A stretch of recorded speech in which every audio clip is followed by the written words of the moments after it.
Sejam muito bem-vindos a mais uma aula de língua portuguesa. Eu sou a professora Lívia e hoje o nosso assunto é o novo acordo ortográfico.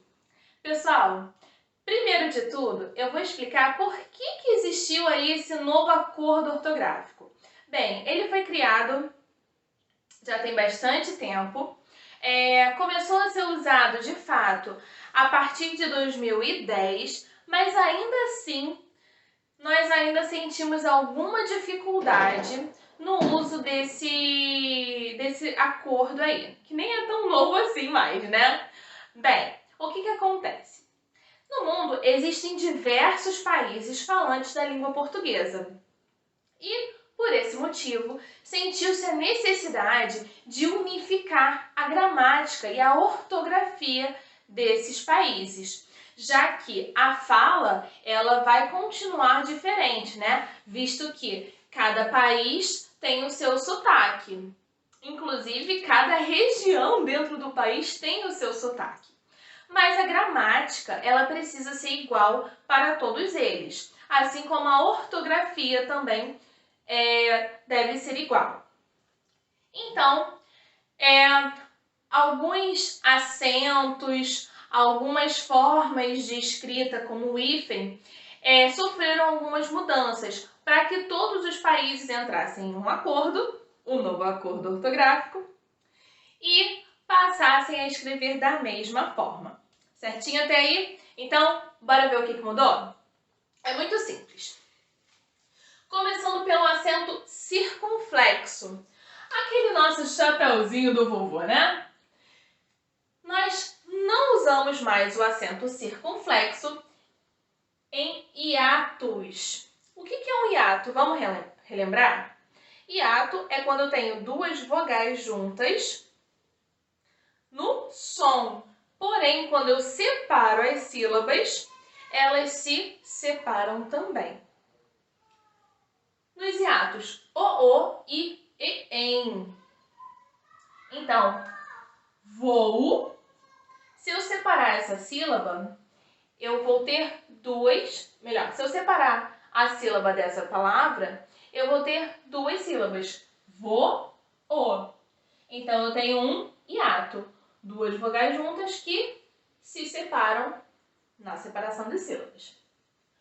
Abençoo, creem, veem e assim por diante. A próxima coisa que mudou foi o acento agudo. Aquele grampinho da vovó que a titia falava. Então, agora nós não usamos mais o acento agudo em ditongo aberto. O que é o ditongo? Ditongo é quando eu também tenho duas vogais, no caso uma vogal e uma semivogal. A gente vai ver isso mais tarde, fiquem tranquilos. Que não se separam quando a gente separa as sílabas. Então nós temos o ditongo aberto, ei e oi. Só que esse ditongo aberto precisa estar nas palavras paroxítonas. Você lembra o que são palavras paroxítonas? Vamos relembrar. Palavras paroxítonas são aquelas que têm a sílaba tônica, aquela mais forte, a penúltima sílaba. Então, ó, nós temos uma palavra e as três últimas sílabas são determinantes para a gente saber se ela vai ser oxítona, paroxítona ou proparoxítona. Vamos pensar numa palavra? A palavra mandala.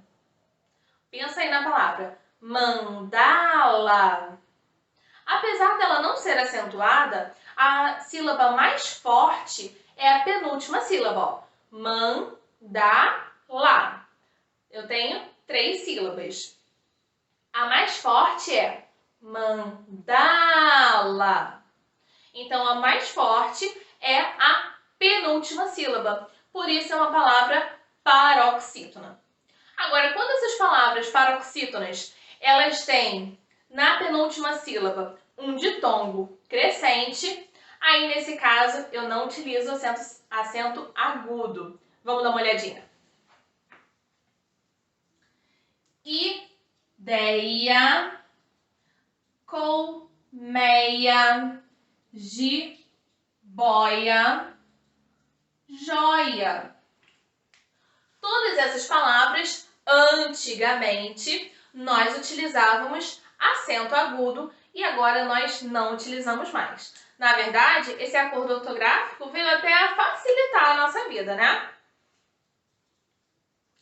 Agora, permanecem com o acento agudo as palavras oxítonas e os monossílabos tônicos, tá? Aqui eu não coloquei mais, já está implícito que tem que ser tônico. Então, vamos dar uma olhada.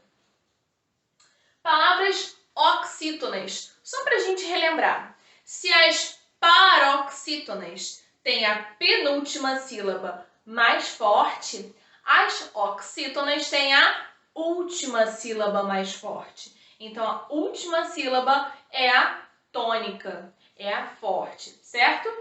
Podem ou não vir acentuadas. Exemplo aí, Canadá. Canadá, eu tenho Canadá. A última sílaba é a mais forte, então é uma palavra oxítona, certo? O monossílabo é aquela palavra que eu não consigo dividir. Então, só tem uma sílaba, é um monossílabo, certo? Tônico por quê? Porque o próprio monossílabo já é forte. Vamos dar uma olhada. Eu tenho aqui exemplo. Herói. Herói, a última sílaba é um ditongo aberto, então é uma oxítona. Eu mantenho o acento. Dói, a mesma coisa. Pá. Pá é um monossílabo tônico, certo? Ficou fácil até aí? Então, vamos que vamos. Além disso, nós também temos o caso do acento agudo nas vogais I e U antecedidas de ditongo. Como nós já vimos, o ditongo são duas vogais ou uma vogal mais uma semivogal juntas na mesma sílaba, tá? Então, vogais I e U antecedidas por ditongo não recebem mais o acento agudo. É o caso, por exemplo, de feiura. Antigamente, nós teríamos aqui um acento agudo e agora nós não utilizamos mais. Nós também não utilizamos o acento agudo na vogal U dos verbos arguir, apaziguar e averiguar. Então, eu falo argue, apazigue, averigue, mas eu não utilizo o acento agudo. E para finalizar, nós temos o acento diferencial. O que é o acento diferencial? Será que você lembra? Antigamente, para diferenciar as palavras pelo, de por onde vamos, né, a preposição pelo, e o pelo que temos no corpo, nós utilizávamos o acento circunflexo. Então, pelo de urso tinha o acento circunflexo. Já pelo caminho não tinha acento circunflexo. Agora, nenhuma das duas palavras utiliza esse acento. Nós não precisamos mais utilizar, tá bom? Um exemplo aí com a palavra com acento agudo seria a palavra para. Então, antes, nós diferenciávamos o verbo parar com o acento agudo no pá. E a preposição para não tinha acento nenhum. Agora, nós não utilizamos acento em nenhuma das duas palavras. Então, eu falo para de brincadeira. E eu não utilizo acento nesse pá. E eu falo, vamos para casa. Esse para casa permanece sem acento, certo? Mas, como nem tudo são flores, existe aí uma exceção. E a exceção são nessas palavras aqui. Por e por. Esse daqui é o verbo pôr, é o pôr do sol, quando se põe. Nesse caso, eu continuo utilizando o acento circunflexo. Eu diferencio o verbo tem e vem no singular e no plural pelo acento circunflexo também. Então, tem e vem no singular sem acento. No plural, eu utilizo o acento circunflexo. Pôde e pode. Pôde está no passado e pode está no presente do verbo poder. Nesse caso, passado, eu continuo utilizando o acento circunflexo e no presente não utilizo nada. Para finalizar esse assunto aí de acentuação, nós temos aqui a trema. E a trema, ela caiu de vez. Você não precisa mais se preocupar com a trema, que são aqueles dois pinguinhos que ficavam em cima do U, quando a gente queria falar, por exemplo, linguiça, liquidificador. Nós usávamos o trema, agora não utilizamos mais. Ele só permanece em palavras estrangeiras, como por exemplo, Binchen, como a palavra não é de origem da língua portuguesa, nós permanecemos utilizando o trema. Pessoal, tá muito fácil a acentuação, né? Bora pro hífen? Então vem comigo. E o hífen é ainda mais fácil. Você vai ver que essa regra ortográfica veio inclusive facilitar a regrinha do hífen. Vamos dar uma olhada? Como regras gerais, nós temos o seguinte. Tudo que é igual, eu separo. Tudo que é diferente, eu junto. A gente separa o quê? Com o hífen e a gente junta sem o hífen. Vem dar uma olhada mais detalhada aqui. Então, ó, letras iguais, a gente separa, né, com o hífen. Aqui eu tenho micro-ondas. Antes era junta essa palavra. Agora, como eu tenho o e o de novo, eu vou separar. Subbase. Aqui eu tenho dois Bs juntos. Se eu tenho Bs iguais, né, letras iguais, eu vou separar essa palavra com hífen. Anti-inflamatório, a mesma coisa. Eu tenho I de um lado e do outro, separo com hífen. E letras diferentes, a gente junta sem o hífen. Então, eu tenho autoescola. Auto termina com O, escola começa com E, logo eu junto numa palavra só, sem o hífen. Hipermercado, a mesma coisa. Eu tenho R, eu tenho M, eu junto tudo sem o hífen. Seminovo, super interessante, acontece o mesmo. São letras diferentes, nesse caso eu tenho uma consoante, eu tenho uma vogal e uma consoante, e eu vou juntar. Nesse caso, eu tenho o oposto, eu tenho uma consoante e uma vogal e eu junto também. Afinal, o que é diferente a gente junta.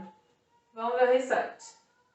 Sem hífen, temos ainda as seguintes situações.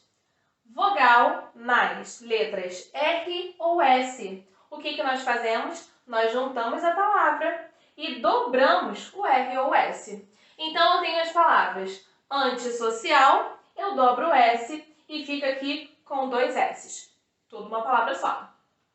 Antirracismo, eu tenho anti, racismo, junto tudo com 2 R's. Bem fácil, né, gente? Então, vamos continuar. Palavras compostas ligadas por preposição, conjunção, artigo e pronome. Eu não utilizo mais o hífen. Eu apenas uso a palavra separadamente, normalmente. Então, ó, pé de moleque, pão de ló, dia a dia. Você tá percebendo como é que a nossa vida tá, inclusive, mais simples? As regras ortográficas, elas vieram para facilitar a nossa vida. Então, não é um bicho de 7 cabeças. Mas tem algumas exceções e a gente vai ver isso agora. E as exceções são as seguintes. Permanecem com hífen as palavras compostas por prefixo além, recém, a quem, ex, pós, pré, pós, sem e vice. Então, exemplo, além-mar, recém-nascido, pós-graduação. Todas essas palavras, elas permanecem com o hífen que já possuíam. Palavras compostas por prefixo de origem tupi, do tupi-guarani. Exemplo aí, capim, açu. Esse açu é um sufixo que vem do tupi. Guajará, mirim. Mirim também é um sufixo que vem da língua tupi.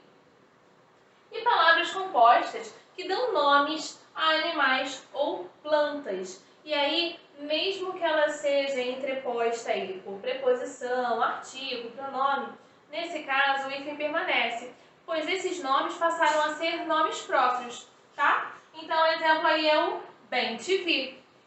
Gente, eu espero que tenha ficado bem claro, bem fácil. Eu vejo você na próxima aula. Não sai daí, fica comigo e até mais!